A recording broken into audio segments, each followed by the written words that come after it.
देखिए, प्रधानमंत्री जी ने जो जिम्मेदारी दी है उसको पूरी ईमानदारी से, पूरी मेहनत से, पूरी निष्ठा से निभाने के संकल्प के साथ यहाँ आया हूँ। आने वाले समय में जहाँ इसमें स्कोप बहुत ज़्यादा है, तो वहीं ये एक ऐसा विभाग है जो सीधा किसानों को मदद पहुँचाने का काम करेगा। मेरा खुद का विजन, जिसमें मैंने हमेशा इस बात का जिक्र किया है कि ज़्यादा से ज़्यादा प्रोसेसिंग यूनिट्स होने चाहिए ताकि किसानों को उनके उत्पादन का उचित दाम मिल सके। मुझे कम से कम 100 घंटा दे दें, पहले विभाग को समझ लूँ, जान लूँ।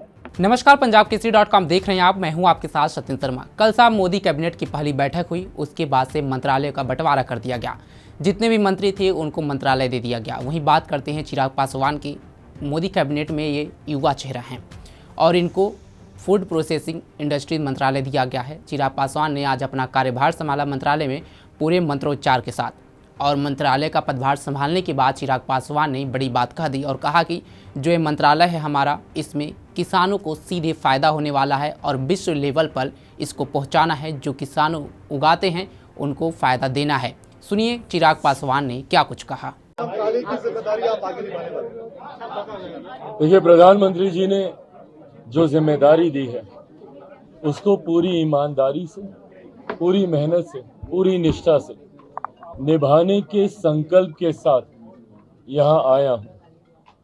फूड प्रोसेसिंग की एक बड़ी जिम्मेदारी है और मैं मानता हूँ कि आने वाला समय फूड प्रोसेसिंग का ही है। ये एक ऐसा विभाग है, ये एक ऐसा क्षेत्र है जिसको अभी पूरी तरीके से बनिस्बत बाकी देशों के एक्सप्लोर नहीं किया गया है। स्कोप हद से ज़्यादा है।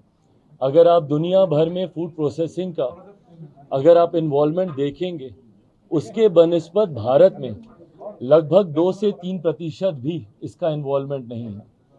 आने वाले समय में जहां इसमें स्कोप बहुत ज़्यादा है, वहीं ये एक ऐसा विभाग है जो सीधा किसानों को मदद पहुंचाने का काम करेगा, जो किसानों की आय को बढ़ाने का काम करेगा। जिस लक्ष्य के साथ हमारी केंद्र की सरकार आगे बढ़ने का प्रयास कर रही है, कृषि प्रधान देश है हमारा, और ऐसे में मेरा खुद का विजन, जिसमें मैंने हमेशा इस बात का जिक्र किया है कि ज़्यादा से ज़्यादा प्रोसेसिंग यूनिट्स होने चाहिए ताकि किसानों को उनके उत्पादन का उचित दाम मिल सके, उनके आय में वृद्धि हो सके। ऐसे में मैं मानता हूं कि इस विभाग की आने वाले दिनों में एक अहम भूमिका होगी। कल प्रधानमंत्री जी से भी अनौपचारिक मुलाकात में जब बातचीत हो रही थी, उनके द्वारा भी यही मार्गदर्शन मुझे दिया गया कि इस विभाग को आने वाले दिनों में हम लोगों को नई ऊंचाइयों तक लेकर जाना है। आप विदेशों में देखेंगे जिस तरीके से दूसरे देशों में प्रोसेसिंग यूनिट्स के माध्यम से ही अधिकांश कार्य हो रहे हैं, ऐसे में हम लोग प्रोसेसिंग में अभी भी उस हद तक आगे नहीं बढ़ पाए। तो इस उम्मीद के साथ मेरे नेता, मेरे पिता आदरणीय रामविलास पासवान जी से सीखते हुए जिस जिस विभाग की जिम्मेदारी उन्होंने ली, उस विभाग को उन्होंने ऊंचाइयों तक लेकर जाने का काम किया। और ऊंचाइयां इसलिए नहीं, ऊंचाइयां इसलिए क्योंकि उसको सीधा जनता के साथ जोड़कर उन्होंने गरीब कल्याण की योजनाओं में एक अपना अहम योगदान देने का काम किया। उन्हीं से सीखते हुए, उन्हीं की सोच को आगे बढ़ाते हुए और प्रधानमंत्री जी के संकल्प को, विकसित देश के संकल्प को पूरा करने में इस विभाग की एक अहम भूमिका मैं देखता हूं। सोच के साथ हम लोग आगे बढ़े। 100 दिन का रोड मैप क्या है आपके मंत्रालय का? क्योंकि प्रधानमंत्री जी बार-बार 100 दिन के रोड मैप की बात कर रहे हैं। मुझे कम से कम 100 घंटा दे दें, पहले विभाग को समझ लूँ, जान लूँ। बहुत जल्दबाजी होगी अभी कुछ भी कहना। इसके तुरंत बाद हम लोगों ने ब्रीफिंग मीटिंग रखी है, एक बार स्टडी कर लें, हम लोग पूरी तरीके से समझ लें। 100 दिन का रोड मैप आप लोग के सामने विस्तृत तौर से रखा। One thing, earlier to that, India Alliance was saying that they were calling NDA leaders to make them prime minister. Now they are saying that it's a Junjuna Vibhag which the alliance partners are getting. Bihar के लोगों को खास तौर से कुछ मिला I mean, नहीं। Bihar has got 8 ministries, but still they are taunting them. Well, I have said this repeatedly, that it's not about the ministry, it's about the minister. It's never about a government, it's about the person who's leading it. It's never about an alliance, it's about the person who's leading it. It's always about the Netritva Karta, the person who's leading the thing. I have given example of my father. जो जो जिम्मेदारी जिस जिस विभाग की उनको दी गई, जिस तरीके से उन्होंने उस विभाग में कार्य करके उस विभाग की पहचान बनाने का काम किया।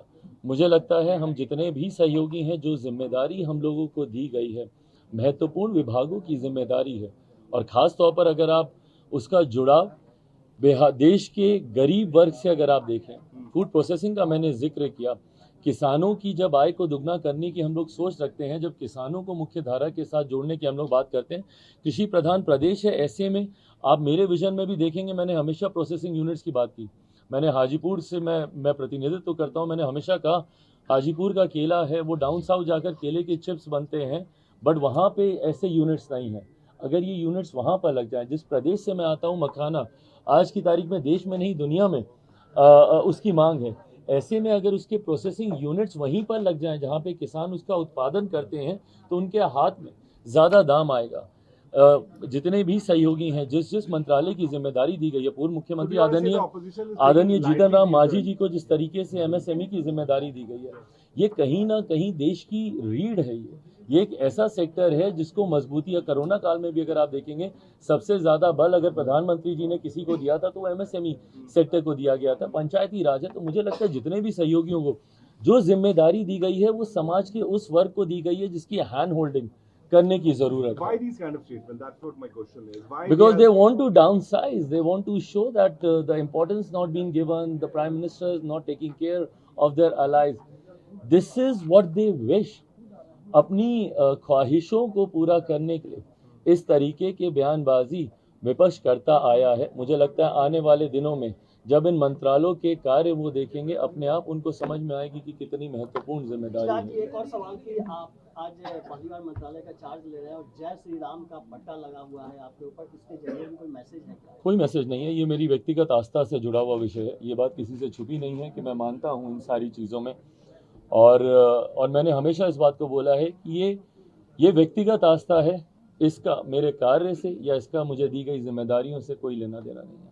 तो सुना आपने, ये चिराग पासवान हैं, बिहार से आए हैं और 5 सीटों पर इन्होंने बिहार में चुनाव लड़ा था, इनकी पार्टी लड़ी थी और पांचों की पांचों सीट पर इनकी पार्टी ने जीत हासिल की और मोदी कैबिनेट में एक मंत्रालय दिया गया। चिराग पासवान को अहम जिम्मेदारी सौंपी गई है। अब देखना होगा कि चिराग पासवान इस मंत्रालय पर कितना खरा उतर पाते हैं, क्या पीएम मोदी के जो उनके चीज़ें हैं उस पर खरे उतर पाते हैं या नहीं उतर पाते हैं पीएम मोदी के भरोसे पर। ये तो आने वाला वक्त बताएगा कि किसानों के लिए कितना कारगर मंत्रालय साबित होता है जो चिराग पासवान अपने इस बयान में किए हैं। आपको क्या लगता है, चिराग पासवान को जो मंत्रालय मिला है क्या वो अहम जिम्मेदारी निभा पाएंगे? आप अपनी राय जरूर हमें कमेंट बॉक्स में साझा करें।